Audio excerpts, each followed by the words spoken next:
ओम शांति। ओम शांति। ओम शांतिर अर्थ प्रायतः समस्त को भी जना नहीं। कही था ओम शांति की जाउछंती।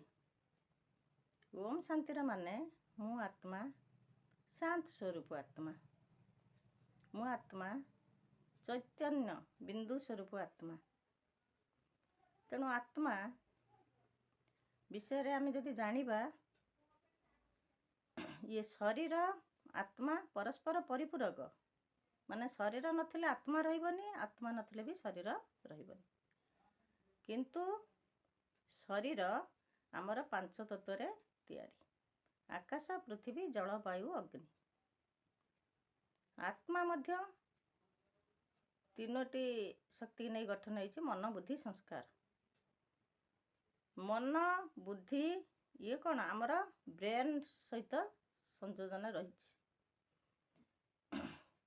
मनरे विचार करुछि, बुद्धि रे निर्णय करुछि, संस्कार रे जहाँ आमे करथिबा भल भल हो बा खराब कर्म हो से सब पूरा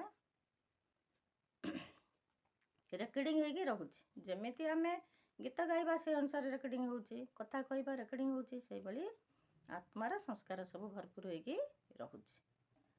तेणु शरीर जतबेले अलगा हो जाउछि बा जने मृत्युवरण करुछि, आत्मा जाइकी आत्मा केबे मरे नाही।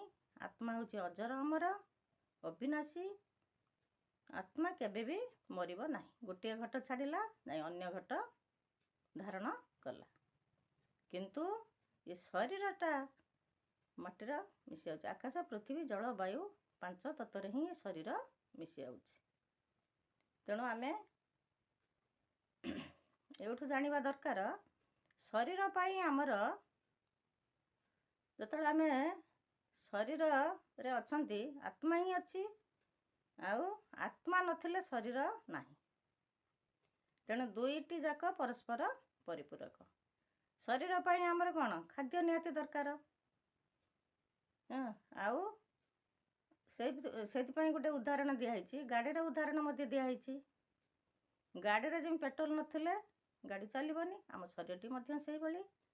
आउ शरीर रे जदि आमे किछि आध्यात्मिक ज्ञान नथिबो ताहले आमे कोन करिबा बहुत कुकर्म करिबा।